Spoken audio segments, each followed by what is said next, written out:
and welcome back to another episode of The Book Stop. I'm your host Jen, and I'm very excited to talk about today's episode. But before we begin, there will be spoilers as we talk about major events that unfold within the story. In addition, each episode will have a list of trigger warnings in the description. Be sure to follow the podcast on Instagram at The Book Stop Podcast, and show your support on Patreon for early access to episodes and other additional content. And welcome back to another episode of The Book Stop. Happy Pride Month, everyone. Have you been gay this year?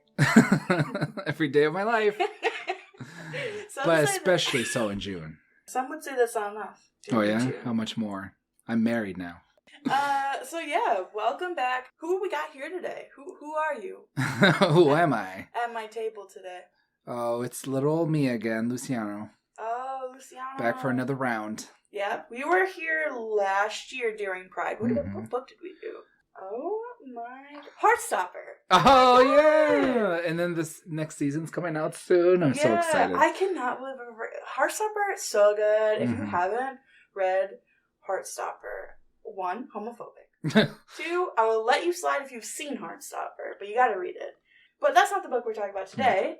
What book are we talking about, and why did you bring this book? All right, today we're going to talk about Boyfriend Material by Alexis Hall. Came out in 2020. I think it was just a suggestion by you, and then I was like, sure. And then we read it. Yeah, I sent you a whole list of it when we were getting ready for this new year, and you selected it, and I already read the book, so I was kind of excited to go back in, because I honestly forgot a lot of it. Right. But yeah, I'm excited to talk about it. Well, let's hop into it. Let's do it. Before we do, we're going to play a little game. Oh, I thought this was at the end, not the beginning. No. You are going to summarize this book in 30 seconds. All right. Been planning this, because I knew you were going to ask me to do this. I just, have been doing this podcast for 4 years. We've been on every single year. It doesn't change much, but yeah, you have 30 seconds. Try your best, and you begin whenever you are ready. 2 boys, Lucian and Oliver. Lucian is an ex-party boy. His dad's a rock star. So is his mom. Oliver is this lawyer. Lucian's going to the tabloids, but then he starts to make his life better by working at a charity. And then the donors of the charity start dropping because of... There's so much more. There's so much more. 30 seconds. All right. Okay, so in order to better his image, he goes out with Oliver, and Oliver, kind of the same thing. And then their fake relationship turns real. Yay, a little fake dating churro. Yeah, I'm going to summarize this book really quick for anybody who hasn't heard of Boyfriend Material. When the famous Luke O'Donnell is forced back into the spotlight in the worst possible way, he has to think fast if he wants to save his reputation.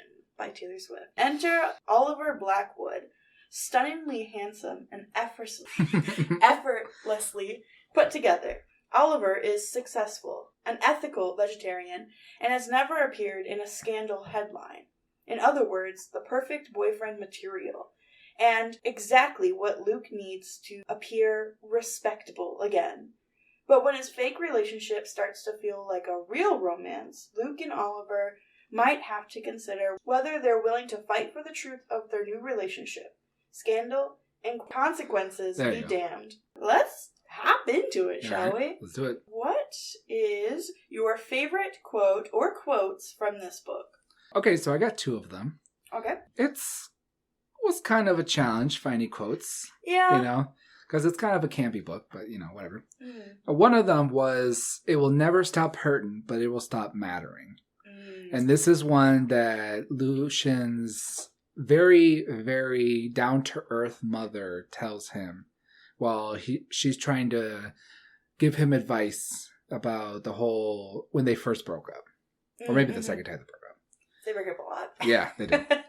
I like this quote because it's very true where, especially in her case, where Lucian's dad decides to just leave him, and you obviously can tell that she was deeply hurt by what happened, but she realized that one day it just stops mattering, and you just move on, and then you just keep going with life. The pain will still be there, but life moves on.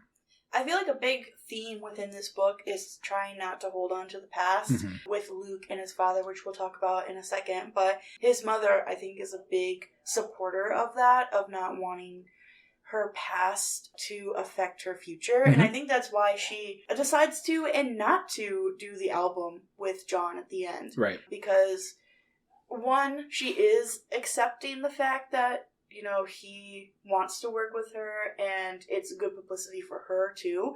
But also, it's a little bit of like, well, I'm in a better place now, so I know it's not going to affect me as much as it is. Because I know that in the end it won't matter, because I've lived it, I've done it, and I'm over it. And it's now Luke trying to learn that. Right. In this book. Yeah. Yeah, very nice. I agree. This book had not a lot of really good quotes. Not saying it's not good, which we'll go over our likes and dislikes in a second, but there wasn't a lot of substance in this book. Not a lot to, you know, really sink your teeth into. There's not a lot of, like, philosophical statements in here. But one of the quotes that I said, Luke and his mom, about Oliver, he says, "He's helped me see that my life was better than I thought it was, that I was better than I thought I was, and I could hold on to that, even if I couldn't hold on to him." Right. So sad. I know. This is obviously during one of the breakups. It's the last one. It's got to be the last one because it's a more like of a momentum and a statement.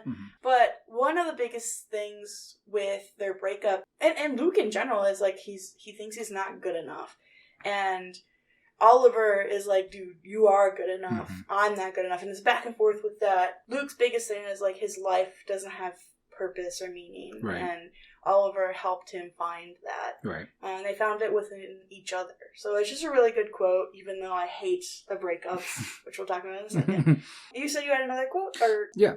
My other quote was Lucian talking about Oliver. "I knew how to make him angry, how to make him laugh, and I hope I could make him happy." It's so cute. It's so cute. You know, very cute. Yeah, it kind of ties into the quote that you just said. For a little bit of subtext, their relationship turns a little bit real on both ends, even though they both went in thinking there's just going to be a fake relationship that'll benefit the both of them. Yeah. But they slowly both realize that this relationship's a little more real. But they both have that same problem. Both of them not being good enough. Because they both have been through boyfriends and parents. And they end up leaving them. So they're like, well, he's going to leave me too. So why should we continue this relationship? Exactly. You know, we'll get into it more. But that's a little taste of that. Ooh. So what are some things that you liked about this book? Me personally, I feel like I could relate to both characters. And not just them, but like also their families, because their families are kind of crazy on both sides, you know? The story was nice, kind of down to earth. It wasn't anything like super crazy like I thought it was going to be. I thought it was going to be like this whole like impossible rich boy type book. Like Prince and the Pauper almost. Kind of, yeah. A rich boy, you know? Poor boy. Yeah, where in this case it's like maybe Lucian's side is a little more unrealistic because his dad's a rock star and stuff. But on Oliver's side, like, he worked to get where he is and all that stuff. You know, I like it was kind of down to earth a little bit. Yeah. And believable. Because there's a lot of books that want to be down to earth, but they're not believable. Yeah, no, I agree with that. I really like how different Oliver and Luke are. I'm going to call him Olivia at least once. At least once in this podcast. But I do like how different they are, where one is very type A and the other's type B. And for sure. But they do have their similarities too. Like they do have their anxiety and like how they feel in front of people. But I don't want to jump into missed opportunities right now. But one of my biggest one is POVs. I just really wish we would have gotten Oliver's point of view because we get to really see a little bit of Oliver. But I think if we would have saw inside Oliver's mind, we would have saw even more similarities to Luke. I do like that each main character has a flaw, too. You get an image of Oliver, and he is, like, this perfect man, but as you start to fall in love with him, like Luke does, you see that all break away.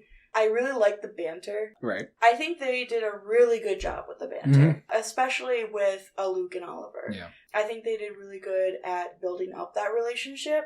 I really like the older characters.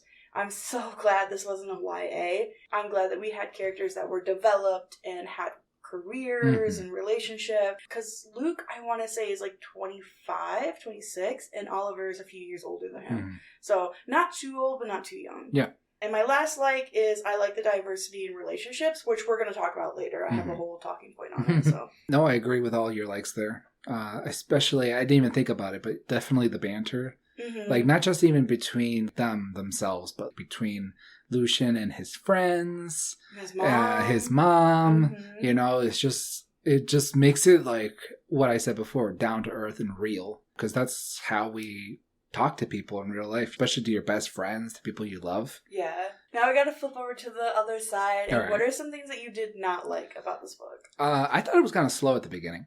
It was kind of like out there. It starts off with him at some party, and he immediately is misrepresented, I'll say. Yeah. Lucian as like this preppy gay boy that's like stereotypically nose in the air type personality. Snobby. You know? Yeah, snobby. But then as you read a little bit more, you realize that that's just his defense mechanism because of all the times, especially his ex-boyfriend that we'll talk about, betraying his trust and everything. And now he's defensive about everybody that comes up to him. A little nitpicky, the chapters, they're kind of random. Like all over the place? Yeah, I thought at least. There wasn't like any real rhyme or reason to when he would end a chapter, because some of the chapters would end, but then it would pick up right at the same scene. Yeah, that's true. You know? Yeah. So he went from, I don't know how many chapters there could be, to the 52 chapters that there were in the book. Yeah, there were some chapters that would end literally like their first night together. It would pick up literally the next sentence. Right. And then there were some chapters that would skip like a week. Right. Yeah. So it's like, it's a little back and forth, and then you're kind of wondering like, did we time skip again, or are we still in the same spot we were? Yeah. No, I agree with that. Yeah. Other than that, the book didn't really have too many dislikes. Yeah. Okay. I can't agree with that. There was some things I did not like. Let's hear it. Maybe I'll agree. Okay. I don't want to go too hard. Okay. I did really like this. The first time I read this book, I devoured it. I read it in one sitting. I finished it in a day. And then I was like, there's a second book, Husband Material, and I started reading that. Couldn't get into it. Yeah. So some things I noticed this time around, where do I start? There was just so many dumb things. All right. It's the only way I can describe it. There was too much random stuff that could have easily been put in for other things. Like the Beetle Drive, it went into so much detail. So much detail. Like, I'm worried about the author. Do they have an obsession with dung beetles? Because, what? It went too much. Like, I appreciate the dedication and the research that they put into it, but if for this kind of storyline and this kind of plot, it didn't really make sense.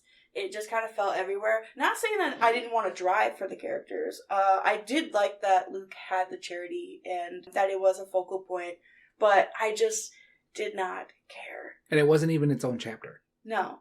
It was like maybe half a chapter. The thing we built on. Exactly. The entire like charity drive was like half a chapter. Same with the parents going to the anniversary. Exactly. I was ready for at least 2 chapters for the parents. At least.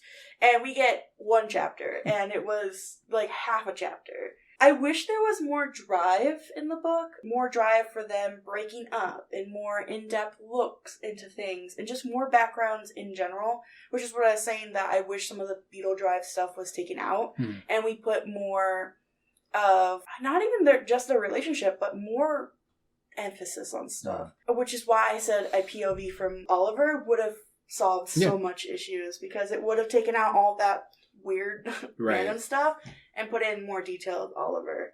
I feel like things just didn't pan out. Like, it just ended, which we're going to talk about the ending in a second. But there was a few things that just, like, it just stopped. Luke's dad, that would make sense. I'll give him that, because it's like, that's how Luke's dad is that he just vanishes. Yeah.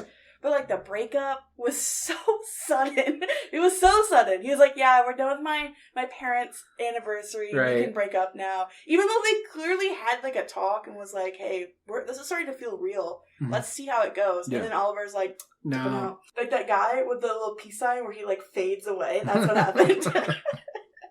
Okay, I didn't like the cover. I'm sorry. I'm gonna say goodness. That's a little nitpicky. I know. It is the one nitpicky thing I have on this list. It's just, it's so London. It is so London. And I don't think that was the focal point of this book. No, I forgot they were in London half the time. The stripes and the red and the blue was just, it was too much. Like, red, white, and royal blue did it so well. That's a very London-focused book. And they did so well. They put it in the title, and it looked really nice.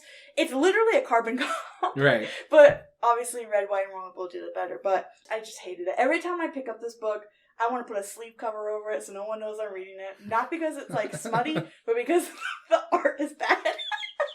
You know what I will say about the cover? Uh-huh. So on the cover, it shows Luke and Oliver. Luke is portrayed with ripped skinny jeans, black hair, Mm-hmm. and then Oliver's portrayed with the suit and the blonde hair and stuff, which is exactly how they portray it in the book.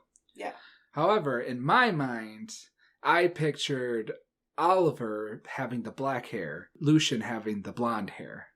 I have no idea why. But then when I realized what the cover was, I'm like, I'm just going to continue going on with. That's another thing I want to talk about. It's like, I couldn't see anyone. Right. I couldn't envision what anybody looked like. The only reason why I know what Luke and Oliver looks like is because of the cover, 1. And 2, I looked up stuff on Pinterest. Okay, I did it.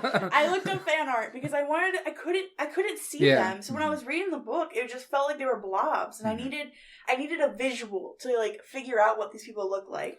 Because they really did not. It made them feel a little flat because I couldn't visualize them. Yeah. There's a lot of like describers that the author would use, but it's in British. It's like some of the words are like, if you don't speak the local language, you're not going to understand what he's talking about. Yeah. Like the only person that the author described was Bridget, and I think she might have red hair. Mm-hmm. I couldn't tell you for sure. Yeah. But and it's not necessarily a bad thing. If you're going to create a book for the world, you have to at least include some more describers for your characters, you know? I don't need, like, every mole and freckle. But I'd like to know, like, what's their build like? What do they look like? Do they have a shaved head? Or do they have, dyed hair? And stuff like that. I just need more. Because, like, your appearance in a book, it has reasonings. Like, it has a story to tell. Does Luke have dyed hair? Is it box dyed? Right. Like, does he... Like, I need more. Right. So... The only person that I really 100% know what she looks like is Lucian's mom. Yeah. I know exactly what that French lady looks like. Who? Like Cruella de Vil. That's what she looks like. Wait, from the 101 Dalmatians, like the cartoon? Yes. Or the remake? Like... The fur coat and everything? Like the old lady? Like the cartoon version, yes, okay. I imagine her with her long cigarette. She's like... Or Edna Mode. Okay, I can like see that. Edna. Yeah. From The Incredibles. I'm thinking like the craze scene with her eyes all big and she's got the car. That's how I'm envisioning Cruella right now, and it just doesn't fit in. Right. Yeah, I love that his mom was French though. Mm-hmm. Like, I think that was a good little detail to add in there. Yeah. Okay, well, Alex. Can I just... You said it earlier, and I didn't really put too much thought into Alex, but let's go ahead and talk about Alex. Okay, Alex, I have a lot of questions, All and right. I just want to know what the author's thought process with adding Alex in. Was it the comic relief? Because I Probably. feel like the banter was enough, but Alex is Luke's coworker, and he is dumb. He is so dumb, and he's so posh. He gives me Charles from Brooklyn Nine-Nine, right? But if he, instead of a cop, he was like a rich British man. He's just so dumb. And every day he goes in and he gives them a knock-knock joke, or just a joke in general. And every time he like thinks of the logical sense of it, like the interrupting cow joke. And it's just, he started almost every chapter with the same thing. With the same thing. And I get it, like the repetition usually it points to something, but in this one I just couldn't figure it out. Yeah, it didn't really point to anything. Yeah, like I guess maybe if Luke was a little bit more frustrated at the beginning, and you see him at the end start to not really care, he's like, "Yeah, you got it," then that's different. But he didn't really care the entire time. You know, it's one of those characters where it's like you either have him or you don't, and he's not integral to the plot. But the thing is that he's in it so much. He's like a second main character. So you start thinking like, is he integral to the plot? Like, is he gonna come out and suddenly be like, Luke, I love you, or Exactly. But no, nothing like that happens. Well, he did say that he would be his boyfriend, but then he has a girlfriend who I think is his fiance now. I don't know, man. The entire plot with Alex, that's the thing. I'm like, it's a good book, but so many things throw me off. It was weird. So, you had mentioned when you did your 30-second that turned into like 5-minute summary. the motive of this was Luke had a bad reputation, needed to get a fake boyfriend to fix his reputation, so he needed to date someone that was good. What a motive. It was a bit homophobic, but, you know. It is. It really was. During Pride Month? Yeah. Come on. And it wasn't really much that Lucian was gay. Party boy lifestyles what the donors of the charity drive didn't want to be associated with. Because the tabloids depicted him as like this drug-fueled sex addict. And maybe at one point it was true. Maybe. But that's not what he's trying to be now. He's trying to like fix himself. He works for a charity because that's the only place that would hire him. He figures that the only way he's going to be able to really restore his image is if he finds a good boyfriend. My biggest thing is I wish we saw a little bit more at the beginning. Luke's ex-boyfriend, his name slips my mind. I want to say it's Luke, but Miles. It's not. Miles, yeah. We have a little bit of that, and I do like how that story came out as the story went. I wish we just had a little bit more support in the beginning of the story, so that way we have a little bit more motive for the rest of the story as it pans out. Because in my head, I'm just like, this doesn't make sense in the sense that, like, why? Right. Like, why does he need a boyfriend? Like, he should just do community service and make himself better. Why does he need a man? Why? First of all, why does he need a man to make him better? Stop it. I feel like it's because he has somewhat of a celebrity status.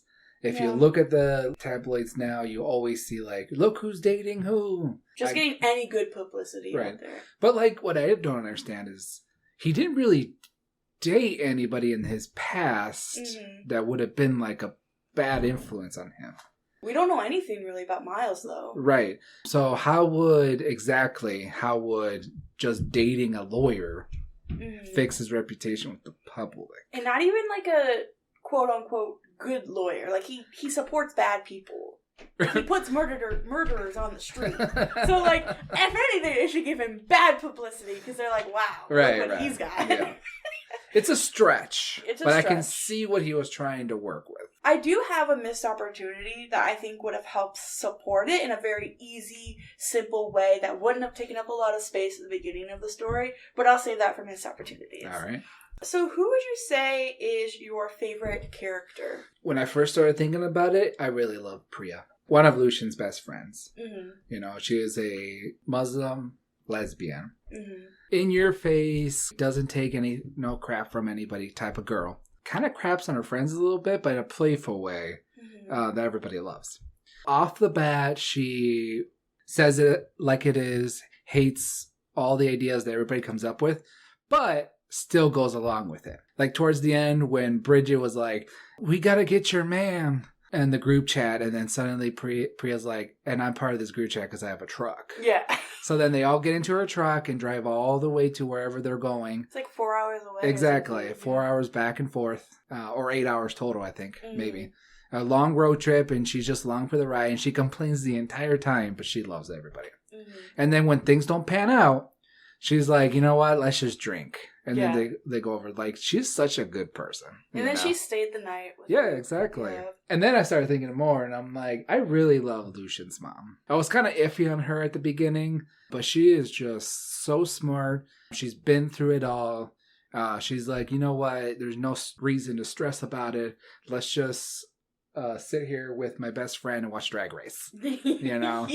Yeah. And Lucian stopped being an idiot, basically, during one of her conversations. Yeah, forcing Oliver and Luke to come over and watch Drag Race. Right. Yeah. It was so good. I definitely agree. I really like his mom. And I love the relationship that she has with her son and with her best friend. Yeah. I think that's an iconic relationship right there, which we'll talk about in a second. But my favorite person, I'm basic, and I said Oliver because every scene that Oliver wasn't in, I was asking, where was Oliver? I don't know why his character is so boring and so simple, but every scene he was in, I just felt pulled in by him. The way that he talks is so different from Luke, and the way that he acts, and the way that he obviously grew up, and the way that he carries himself is just so different from Luke. I found him very compelling, and I really like him. I think it did kind of fall a little bit towards the end, where there was a little bit more drift as things started to come unfolding. Yeah. But I really loved discovering Oliver. Sure. I did not like him after he broke up with me. After I read that, I was like, oh, I don't like him anymore. I'm like, he's just a big fat why. A POV from Oliver would have been so great in that section, and where he just wakes up and is like, I'm deucing out. Yep.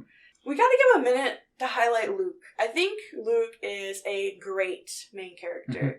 As much as I would love an Oliver POV, I am glad that we do get Luke. Because imagine reading the story from Oliver's point of view. Be really dry. One, dry. Two, we would be so confused by Luke, by what he does. The bathroom scene, I would be like, what's happening right? But we get to see his point of view. It makes it a little bit better. Yeah. But yeah, he is such a great representation of both anxiety and depression, which is bad to say. We don't want a great example, but the author does a really good job portraying those emotions within our main character without making it too, like, muddled or, like, confusing, but also giving a good explaining of why. Mm-hmm. I mean, like I said, Lucian at the beginning kind of was an unlikable character a little bit. Yeah. But as you really delve into, like, his mind and he exposes his anxiety, his past trauma, why he's just nervous about, like, life in general, he becomes really likable at the end. Yeah, he learns to accept himself, so it makes it easier for us to digest. Right. I just feel like the pairing of them both is just yin and yang. They're just two opposite sides of the spectrum here. Mm-hmm. He did portray Lucian the way he wanted to portray him. Yeah. Bridget gives herself a pat on the back right now for pairing those two. Exactly. No, I think we can rave back and forth about their relationship. It's really hard to do contrasting relationship without it clashing against each other. Yeah. Where it's like, okay, this is too far apart where they don't mesh. Like, they don't match together. Why are they together? Right. Where this one, you start to think that at the beginning because it's supposed to feel like that. Yeah. Because they're being forced into a relationship and, like, fake dating. But, again, you get to see as those walls come down and everything kind of fits together very well. Yeah, they really complement each other, like, for real. So, as I was saying during my likes, I really love the diversity within the relationships in the story. Not necessarily, you know, having a gay character and a lesbian character, but also having different stages in life as well. Like, we have a gay couple that are trying to adopt a baby. There is a straight couple. They don't want kids, and they tell their parents that, like, hey... Well, they don't tell their parents that. Do they? At the end? No, they don't. Luke tells them. Oh, my God. Yeah, oh, God, I forgot. Luke tells them that they don't want kids. Yeah. We have Luke's mom and her best friend and how they've been best friends for their whole lives. And it's kind of hinted that they could have been in a relationship at one point, but they never, like, confirmed anything. This, like, whole statement of living your best life no matter who's with. No. Who it's with. There we go. I just really like that. I like being able to pinpoint a relationship that you, like, feel comfortable with and being able to, like, focus on that one. Yeah.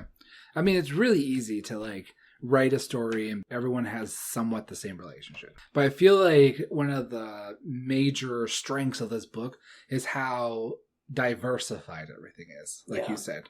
Not one pair of characters is the same. Like, well, except for, was it James Royce and James Royce Royce? We don't talk about that. That's the dumbest thing I've ever heard in my life. Here's James Royce Royce and like, James Royce Royce. I don't know if he was trying to, the author was trying to be funny with that, but then I read just a smidgen of the next book and then their son's name and I was like, okay, like, let's just get this over. Was it James Royce Royce?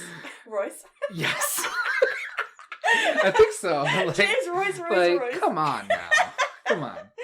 Anyways, but yeah, all the, like, you can literally take two random characters of this whole thing and their relationship is so complicated but fun and diversified that it's just, it keeps you clung to the book, keeps you wanting to read more. Even if they have, like, 2 whole chapters on 2 people, it's still interesting enough. Yeah. You know? And I do like that they show both Luke and Oliver's friends. I like that we get to see, obviously, more Luke friends, but we do get to see a scene with Luke falling into Oliver's life with his friends, which is really cool. And that was quite a disaster, wasn't it? It wasn't great, but... It was a disaster. But it was good. And I like that Bridget was there, too, and it had a nice little... like, bridge between them. Yeah, Bridget's the... Bridget? Bridge? Oh my God, she's the bridge! Wait. Alexis is a genius. Do you think they were sitting there and like, hold on, and added the ETT at the end? That's a name. Yeah. Okay, so for a little context, Bridget is friends with Oliver and Lucian. And she's the reason why they get together. Yes. Knowing that at first, it was just fake relationship that Lucian needed. Yeah. They actually had already met twice before, too. Yeah. And, like, they tried to kind of work something out, and it didn't work. That's one of the other strengths about this book, is you think one thing, and then he adds detail later, and you're like, actually, it's an entire 180 of whatever you just thought. I'm like, wow, that's amazing. Yeah. And Oliver is a prime example of that. Because Lucian was like, oh, I don't want to date Oliver. He's just this guy who rejected me in the past, and maybe he's snobby or he doesn't like me because I do all these things and blah, blah. And then Lucian's like, so why didn't you want to date me? More specifically, why didn't you want to bed me? Yeah. You know, because this is a PG podcast. It's not, but... but this book was kind of PG. Where was the smut scenes? I'm just saying. That's a point I'm going to talk about later. They were old enough. And then it's like, well, you were drunk. That's why I didn't want to be with you then. And Lucian's like, what? Oh, this guy's too good for me. You know? Yeah. And I'm just sitting there like, oh my God, I love Oliver. Yeah, because he was drunk. Like, he's such a good guy. I know. All right, just going to take a second here to shout out our Patreon subscribers. Nick W., Ashley A., Tim O., Janeth P., Patrick C., Emily P., Jack J., Mike T., Tracy H., Hunter H., Stephanie A., and Lulu. You know who you are. Thanks for subscribing. Oh, thank you. Thank you so much for supporting the book stop. It means the absolute world to me. I enjoy doing this, and I'm glad that a couple people are listening to it. It is pretty cool. If you guys want to be part of the Patreon shout out, head over to Patreon and subscribe today. I see Lucy is picking up his phone right now. You know, you can totally support the podcast, so let's wait till after.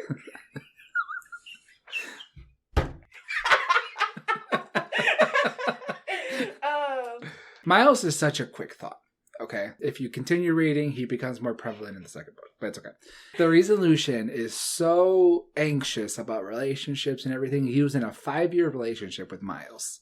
They don't give us a lot of detail about the relationship, but it's hinted that it was rocky throughout.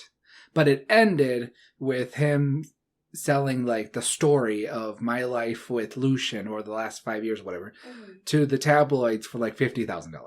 Yeah. And it completely dumbstruck Lucian. He felt betrayed, obviously, and he doesn't want to trust anybody else. Which is partly the reason why he wants to do this 180, because suddenly he's like, he hates what he was depicted in the tabloids, and he wants to better his life by working for a charity, by not going out every night and doing drugs and whatever else he did. Miles is a nobody. But that's all I'm going to say about Miles. Okay. No, I won't add too much, because, yeah, you do get a lot more in the second one. Miles, I think, is garbage and trash and needs to go in the bin. Some other trash? Rubbish. Rubbish. He is rubbish! You don't even meet Miles in the book. No. He's just talked about the entire time. But he's just a thought in the book that keeps coming up because of what happened. I do like that as their relationship gets a little bit stronger and they start to open up to each other, he doesn't come as persistent. Like, he's not mentioned as much. Yeah. I don't think he's mentioned in the last, like, 30 I don't think books, so either. So that's which is nice, yeah. You start to see that maybe Luke can forget about him. Yep. Another person on Luke's side is his father. So what did you think about John and his relationship with his dad? Stereotypical rock star behavior. Typical rock star behavior, you know. He and Lucian's mom met. They were both rock stars. They both did albums together, blah, blah, blah. Then all of a sudden, when I think he was 3, he just leaves. Just leaves both their lives just to continue his career and stuff. He comes back and is like, I have cancer. And suddenly I have to come back to see what the most important stuff is in my life. Lucian lashes out, understandably. And never for a second are you like, well, maybe you're being a little harsh, Lucian. Never. And for a second, you're like, maybe he does want to have a relationship with Lucian. Nope. Nope. Nope. Turns out he never had cancer. I don't know whose fault that is, his doctor or himself. And as soon as it's negative, suddenly he lives and he disappears from his life. Come on. Like, it's so sad. Yeah. I mean, even when he tried to have, Luke tries to have a relationship with him, he's always on the phone or talking to someone or comes to the dinner for like 10 minutes and makes them sit there for hours driving all the way there. Right. Because he was on set. What? Right. I would have backhanded him. Well, I was listening to this book on audio, and the final scene we get with Lucian and his dad, I really wasn't paying attention until the end, and then it really hit me in the heart. Because he's just sitting there at the restaurant. I'm a little lost. What's happening here? And then I realized his dad was supposed to be there to meet with him. But that's when he realized he doesn't have cancer, and he just left, and he doesn't even say goodbye. Yeah. It's so sad. He just sits there, and the staff is like, I'm sorry, you got to order food, you got to go. Yeah. I wouldn't even know how I would feel if something like that happened. As bad as it sounds, it's what Luke expected. Yeah. At least he came in with the mindset of this isn't going to go well. He didn't have his hopes up, which I do appreciate the author not doing that and being like, oh my God. Yay! Right. He came with the expectation that this was not going to work. Yeah. You do see a spark of hope there at the end where he's like, well, maybe he is wanting to be here. Yep. But you see that instantly deflate. And I'm excited to see in the next book how that's going to reflect, because I'm sure John Fleming's coming back. I am sure he's going to make a second appearance. So I'm interested to see how Luke deals that second hand. And it's funny because no matter what, he can't escape his dad. Because a few times in the book, you'll see his music pop up randomly. Either at the Beetle Drive or where have you. His music always pops up, and then he's reminded of this pain that he has to endure. Because his dad is a complete jerk off. Hey, this is a PG. Speaking of relationship, who is your favorite relationship in this book? It's got to be Luke and his dad, right? Luke and Miles? Listen, there's so many good relationships. It's hard to pick one. Okay? I really like the relationship that all the friends have together, all Lucian's friends have together. Each one has their own personality and their own little thing to add to the group. No one's just sitting there being part of the group. I love that relationship they have. His mom and friend's relationship is really good. They just sit around watching TV, with their spaniels. Yeah. Gossiping and wanting to be part of Lucian's lives. And it's both of them that really want to be part of the lives. Yeah. And I think that's fun. I said that my favorite relationship was the doctor, his boss, Dr. L. Okay. Whatever it is. And the Beatles. So silly. She loved those Beatles. Oh my God. Dude, she straight up people at the party were trying to talk to her and she talked about nothing but the Beatles. And I appreciate Oliver talking to her too. That was another reason why I liked Oliver. And why Oliver and Luke are my favorite relationship.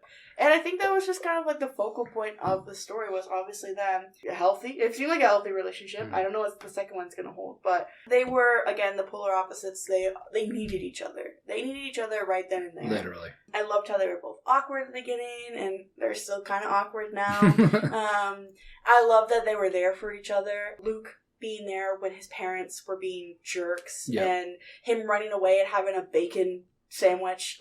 Oliver's vegetarian. I didn't like that. Shut up. And then Oliver being there for when he goes to see his dad, and took that 3-hour drive. Yeah. Why was everything so far away?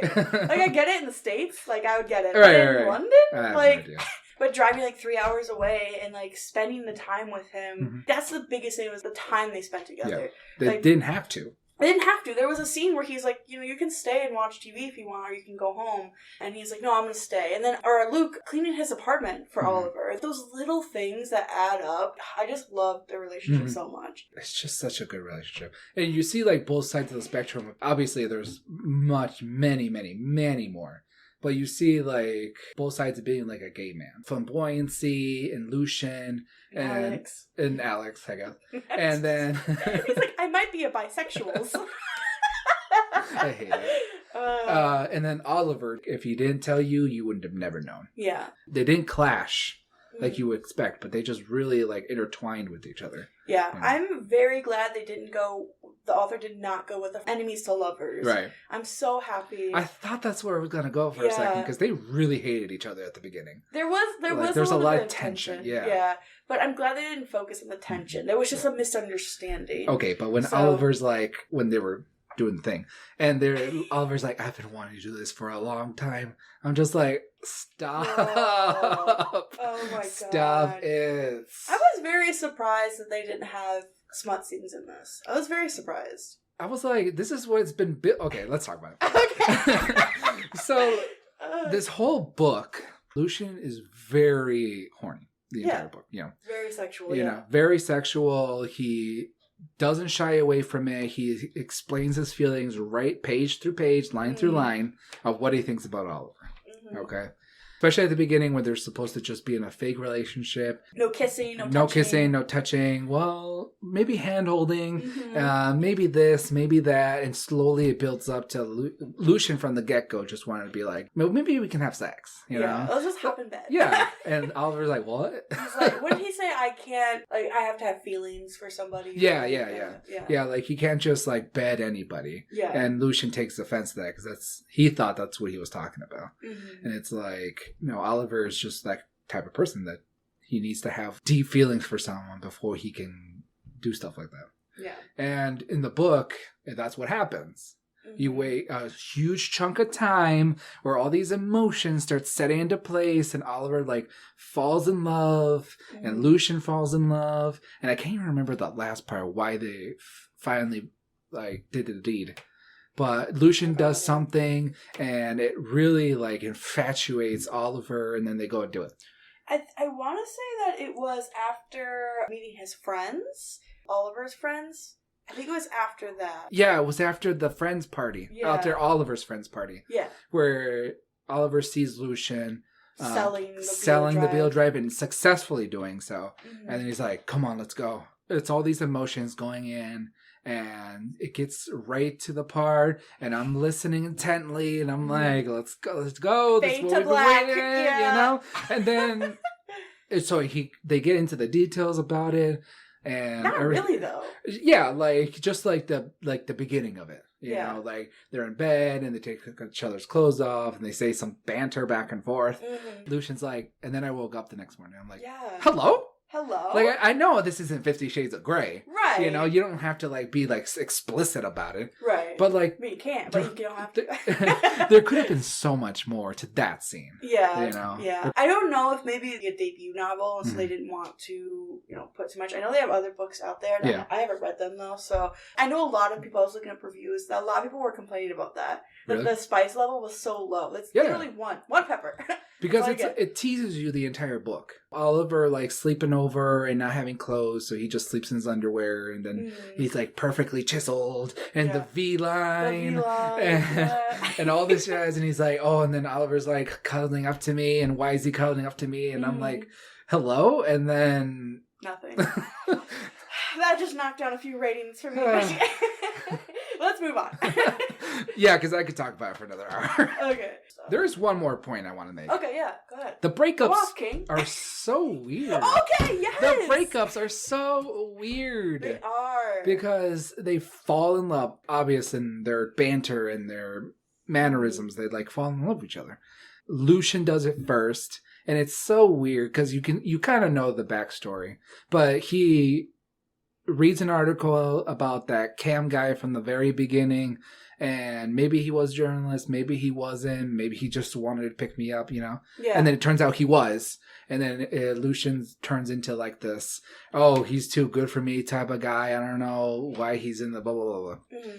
So then it completely like decimates him on the inside, Yeah. But why does that equal let's stop dating? The thing is that the article wasn't even that bad. No, it wasn't. It really wasn't. I was like... Like, if Cam, like, somehow, some way found out about Oliver and it was, like, butchering Oliver, right. and Luke is like, I don't want Oliver to get caught up in it, right. maybe. But, like, it was not bad at all. It wasn't bad. Like, I was listening to the article, and I'm like, okay. And I think Bridget even comes up, reads it too, and she's like, okay, what about it?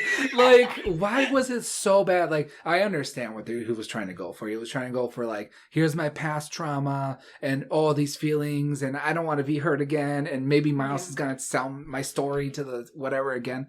But it's like halfway, maybe 3/4 in, and it's like, he won't do that. You obviously know he won't. I think it's to kind of show maybe the readers how quick and overcoming, like, his depression and, like, anxiety is. How he has no control over it, and how he has to close himself behind a bathroom door and break up with his fake boyfriend through that door because he can't face reality. And I think maybe that is just, like, an overshadow of who Luke is, and it shows us at his weakest moment. Yeah. And it talks to Bridget on the phone for hours, and is like, hey, you're being dumb. Go get Oliver. Go get your man. Which is why I love Bridget. But yeah, and then the second one... It just could have been done a little better. But no, yeah, the second one, Oliver's time. It's Oliver's time. For no reason. I feel like it's almost like the exact same thing that happened with Lucian. It was a spur of the moment, like, okay. But literally, oh my God. But literally, Oliver's like, okay, so we both did our thing. It's over. We said it was fake. Bye. And I was like, what? I was literally like, what? Out loud. Yeah. I'm like, why? What happened? What did I miss? Dude, that is the true... That's when you know you're in so deep that when you talk to the book. When I couldn't read the book anymore, I was like, I gotta pick up this book again. Yeah. I gotta see what happens next. Exactly. But I'm like, why? Why, Oliver? It just doesn't make sense. Yeah. And then, like, him moving... And yeah, it's just out of nowhere. And like, where are you going? And he's like, and then, so the ending. The ending was rough. I'm going to be honest. Mm-hmm. The ending was rough. It was just so abrupt by the way it ends. And like, Oliver was very abrupt. They're running around everywhere. I don't know. I get the grand gesture. They want to do the grand gesture. Oliver moves hours away and wants to, Luke wants to have a grand gesture to call him back and be like, no, I want to be with you. And all his friends go. Yeah. It would have been nice. Honestly, I'm going to say I would have rather the grand gesture just happen. It's so stereotypical. Yeah. But I would have taken it. Yeah, exactly. And then they're all standing outside his house, just like leaning out the truck door, listening to the conversation. It was so awkward. I was like, please drive away. And I told you this from the beginning that I didn't initially care for like the narrator in the audiobook, but he did such a good job, especially towards the end. Just conveying like Oliver's like deadpan-ness. Yeah. And he's like, Lucian, why are you here? Yeah, he does so good. Oh my God, it's so good. And then they had the repeated trope of showing up at the door at like 3 a.m. With Lucian again, and then Oliver this time. And I'm just like, oh. Yeah. I liked it. I don't know about this ending though. The ending was harsh, yeah. It felt like a first draft, like, I'm gonna try something, I'm gonna see if it works. And it just didn't work. I want to say it was like, he knew what the second book was gonna be about, and he didn't want to, like, go into it too much. So he's like, I don't know how to end this. It did feel like I didn't know how to end it. Yeah. It is what it is. We got a second book out of it. I still like the book, but... I'll definitely read the second book. I mean, you're already reading it. You're right. And we're gonna play a little game. All right. I have a bunch of charities here for you.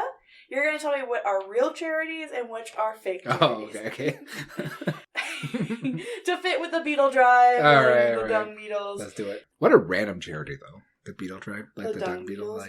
Like Luke says, if you are supporting the most random charity and you're spending your money that way, then you really, truly have money to spend. Exactly. That's how he sold it. Yeah. The Critter Connection. It is a charity that support guinea pigs and saving them and like rehabilitating them. I would say real until you told me guinea pigs. Like guinea pigs and Critter Connection? Like real? Yep. Oh, okay, good. What's with the name? Like you could have chosen a better name than that. For guinea pigs? Listen, I did not choose. What's happening? The Guinea Pig Connection. There. Left and Right. Offers help to people that can't tell the difference between left and right. Some of these are kind of crazy. My God. There's no way. There's no way. Fake? Yeah. Okay. Otter mail. Trains otters to deliver mail. Trying so hard to keep like a straight face. I feel like Luke when he tells people that he supports dung beetles. Not otters and mail. They're very smart. Fake. For sure. It's real? No, it can't be real. It's fake. Okay. That's a little Crescent City callback right there, if you've read that. The Naked Clown. Okay. It is a fund that supports someone named Judy, had an injury. And so people dress up as clowns and collect money. What? Real. Yeah. Oh my god. I didn't want to believe it, but... Tall...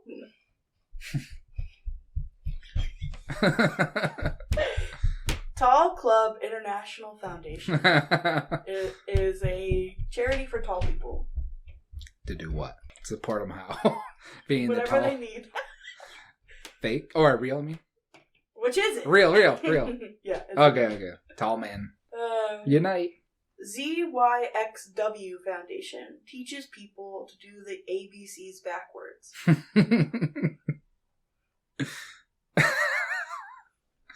Might need it when you get pulled over drunk. Dang it. Real? No, I made it. That's a fake one. That was like the most realistic out of all of them. The otters? Okay. Just the otters. Helping Hands Monkey's Helper. Trains monkey with mobility impairments. Real? Yep. Okay. Yay! Alright. Finally I win one of these games. Yeah, you got like a solid 90%. I still get callbacks to like the Matthew Prince game. Like, that was bad. You did pretty good with the Heartstopper one, though. I think you got like 85%. It puts me in a bad light because I fail it and then it feels like I haven't read the book. Yeah. And I did read the book. So, what would you do if you were writing this book?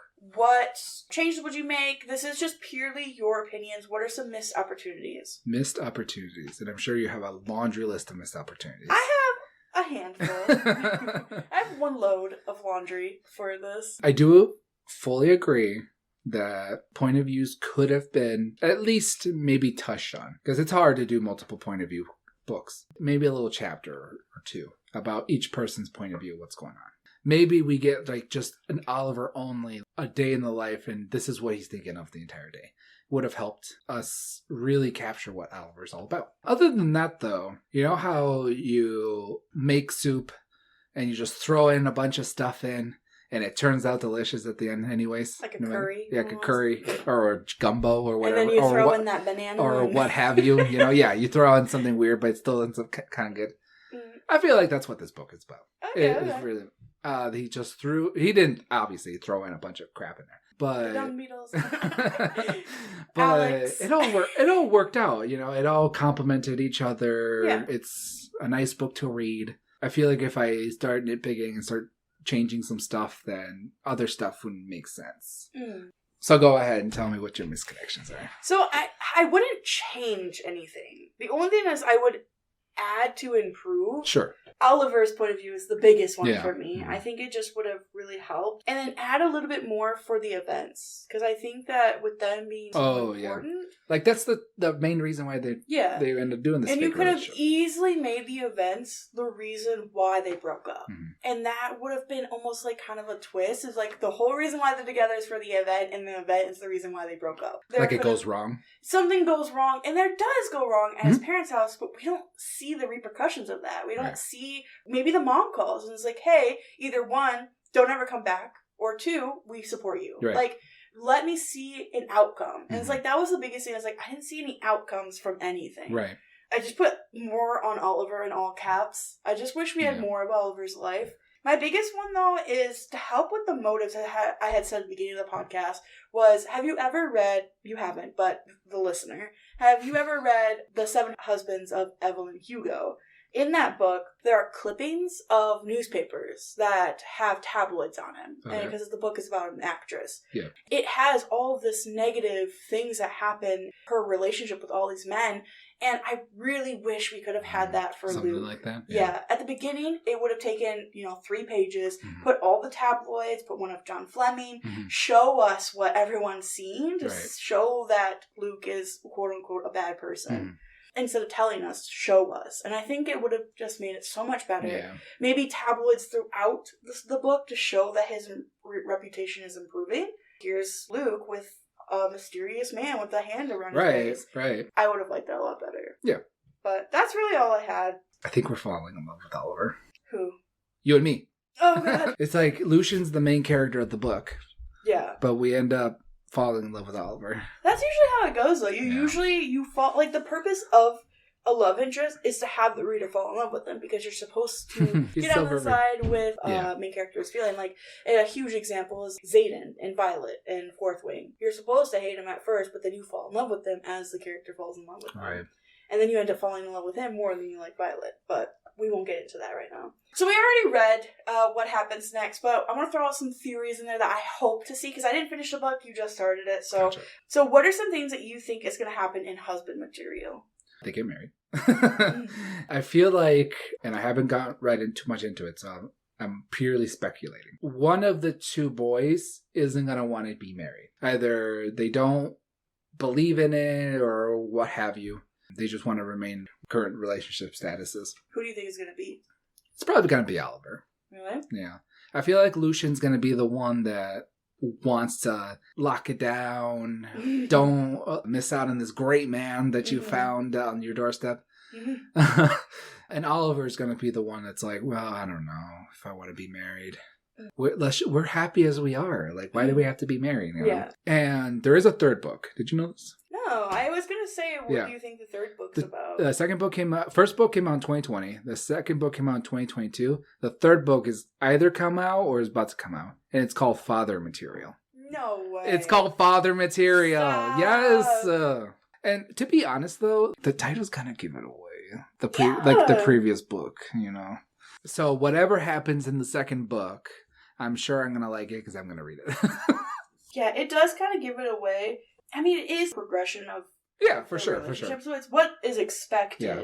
What if the next one is called Ex-Husband Material? Can you imagine? Can you imagine? No, I agree. I think, obviously, there's going to be a wedding. It's in the title. John Fleming's going to show up again and ruin the wedding. Then they're gonna run away and go to each other's doorstep at 3 a.m. and then... Again, this whole thing. Yeah. I think his mom is going to want this big, elaborate wedding. Oliver's mom. And then maybe Luke's mom wants a little wedding too. Yeah. And they both want a smaller wedding, but they want to please their parents. So I could see maybe them end up going to this town hall. They just elope. Like, they just elope. Maybe they're getting too overwhelmed with all the wedding stuff. All right. Alex is, of course, going to be there. He has a wedding? Because he's engaged. Yep. Bridget's engaged. Yep. Everyone's getting engaged. That's why, exactly. Because he's touched on quite a bit. I already know, obviously, because it's within the first 5 minutes of the book. But Miles does make a comeback. Oh, spoilers! Spoiler, yeah. Miles does make a comeback. So I feel like he'll be an integral part of whatever happens in the book. What I wish for the most for the outcome of this book is that Luke gets a new job. Like, he cares for this job, but he doesn't care for it enough. Yeah. And I want him to follow his passion. And maybe he opens his own charity, does something that is more to his style. Yeah. It doesn't seem like he's very happy there. So I really do hope that he at least thinks about getting another job. Yeah. If we're looking a little further in Father Material, what the F is that book even going to be about? James Royce is going to have another kid. Because the first 2 books, you can kind of see, like, should we be together? Should we stay together? Blah, blah, blah. And what's the 3rd book going to be about? It's going to be about Luke not thinking he's going to be a good enough dad because his dad is awful. We already know what it's going to be about. But that's also Oliver's family, too. Yeah, but Luke, I feel like Oliver will be a little bit more put together. He's going to be like, I'm in a point in my life where I want to have kids. And Luke is going to be like, no. No. And maybe at the end they don't have kids. Maybe they are like, yeah, fine. We'll see. Hopefully they talk about it before they get married. And then I'll cry. Okay. Because they don't have kids. Bridget have a kid for that. Who's going to be the surrogate? lesbian, probably? Priya?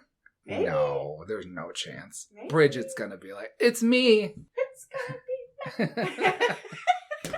Unfortunately, it is time for us to go, but before we do one last thing. We do the rating scale. However, we do a little bit different here on the Book Stop. We make up our own thing. I would give Boyfriend Material by Alexis Hall 7 hours watching RuPaul Drag Race with your mom and your fake boyfriend out of 10. I enjoyed it the first time, and I enjoyed it 75% averagely the second time. It was a little too British at points, but it wasn't overbearing. Like, it wasn't, like, too much. The plot is there, the characters are there. There are a few things, again, Oliver's point of view, that I would have loved to see. But all in all, it's a very good book. If you like Red, White, and Royal Blue, you will really like this book. And if you like this book, you'll really like Red, White, and Royal Blue.